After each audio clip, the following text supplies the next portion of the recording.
Vous étiez morts par vos offenses et par vos péchés dans lesquels vous marchiez autrefois selon le train de ce monde, selon le prince de la puissance de l'air, de l'esprit qui agit maintenant dans les fils de la rébellion. Nous tous aussi, nous étions de leur nombre, et nous vivions autrefois, selon les convoitises de notre chair, accomplissant les volontés de la chair et de nos pensées, et nous étions par nature des enfants de colère comme les autres. Mais Dieu, qui est riche en miséricorde, à cause du grand amour dont il nous a aimés, nous qui étions morts par nos offenses, nous a rendus vivants avec Christ. C'est par grâce que vous êtes sauvés.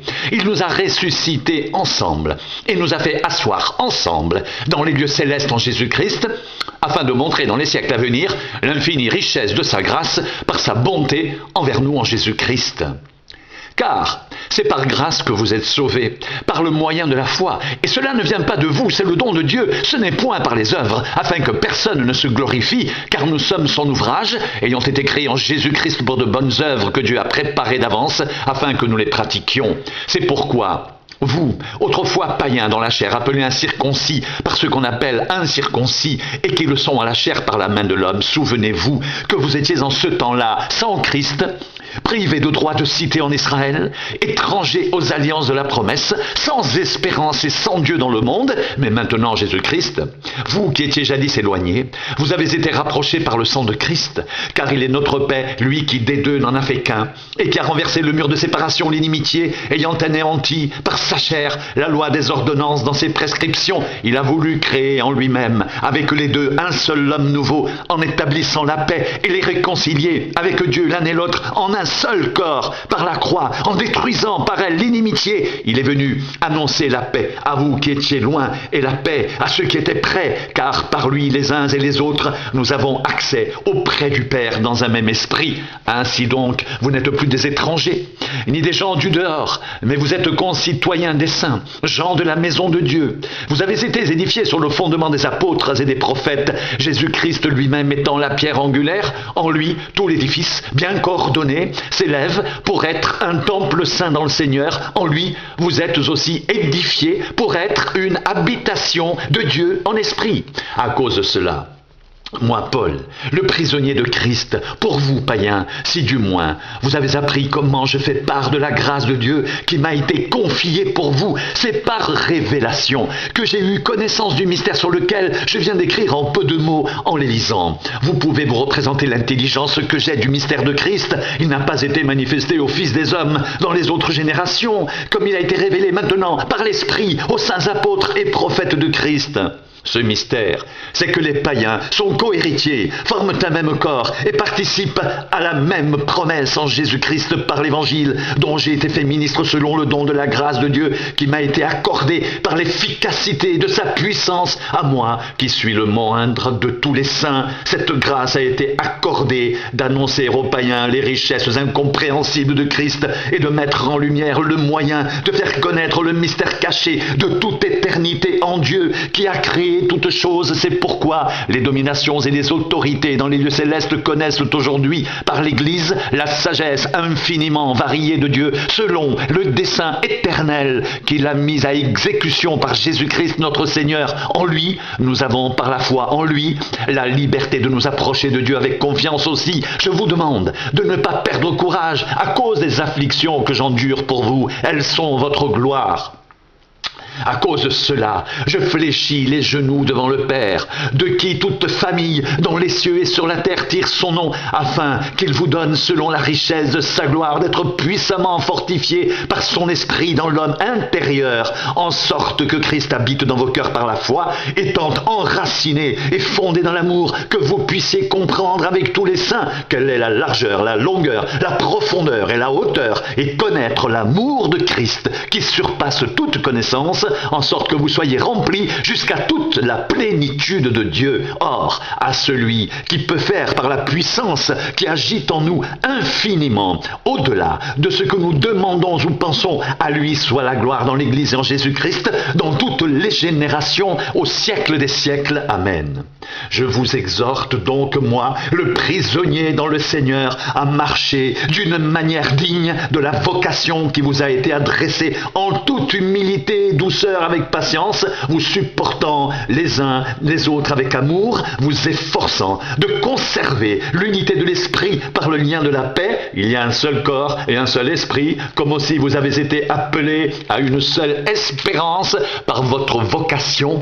Il y a un seul Seigneur, une seule foi, un seul baptême, un seul Dieu et Père de tous, qui est au-dessus de tous et parmi tous et en tous. Mais à chacun de nous, la grâce a été donnée selon la mesure du don de Christ. C'est pourquoi il est dit: étant monté dans les hauteurs, il a emmené des captifs et il a fait des dons aux hommes. Or, que signifie il est monté? Sinon qu'il est aussi descendu dans les régions inférieures de la terre. Celui qui est descendu, c'est le même qui est monté au-dessus de tous les cieux, afin de remplir toutes choses. Et il a donné les uns comme apôtres, les autres comme prophètes, les autres comme évangélistes, les autres comme pasteurs et docteurs, pour le perfectionnement des saints, en vue de l'œuvre du ministère et de l'édification du corps de Christ, jusqu'à ce que nous soyons tous parvenus à l'unité de la foi et de la connaissance du Fils de Dieu, à l'état d'homme fait, à la mesure de la stature parfaite de Christ.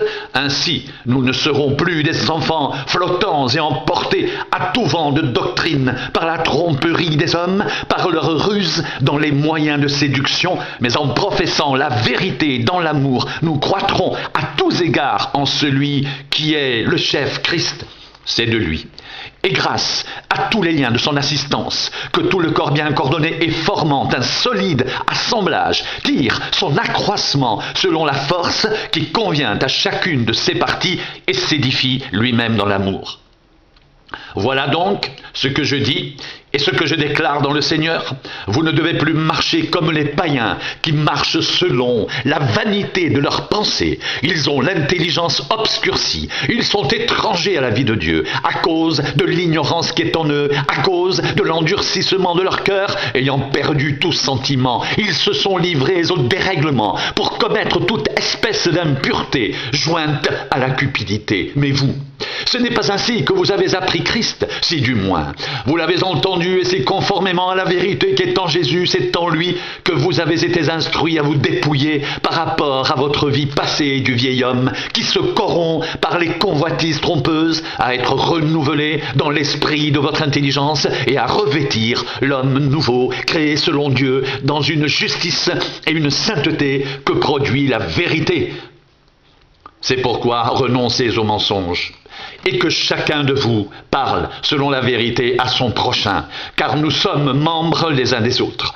Si vous vous mettez en colère, ne péchez point, que le soleil ne se couche pas sur votre colère, et ne donnez pas accès au diable, que celui qui dérobait ne dérobe plus, mais plutôt qu'il travaille en faisant de ses mains ce qui est bien, pour avoir de quoi donner à celui qui est dans le besoin.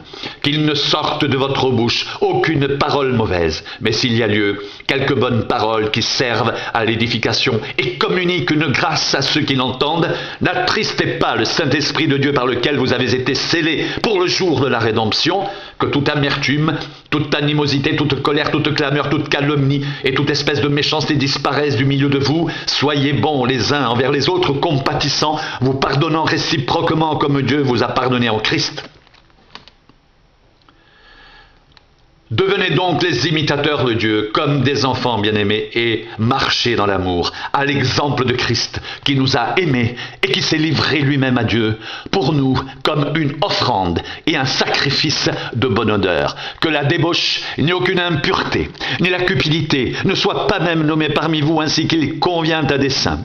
Qu'on n'entende ni paroles grossières, ni propos insensés ou équivoques, choses qui sont contraires à la bienséance, qu'on entende plutôt des actions de grâce, car, sachez-le bien, aucun débauché ou impur ou cupide, c'est-à-dire idolâtre, n'a d'héritage dans le royaume de Christ et de Dieu. Que personne ne vous séduise par de vains discours, car c'est à cause de ces choses que la colère de Dieu vient sur les fils de la rébellion. N'ayez donc aucune part avec eux. Autrefois, vous étiez ténèbres et maintenant, vous êtes lumière dans le Seigneur. Marchez comme des enfants de lumière, car le fruit de la lumière consiste en toutes sortes de bonté, de justice et de vérité.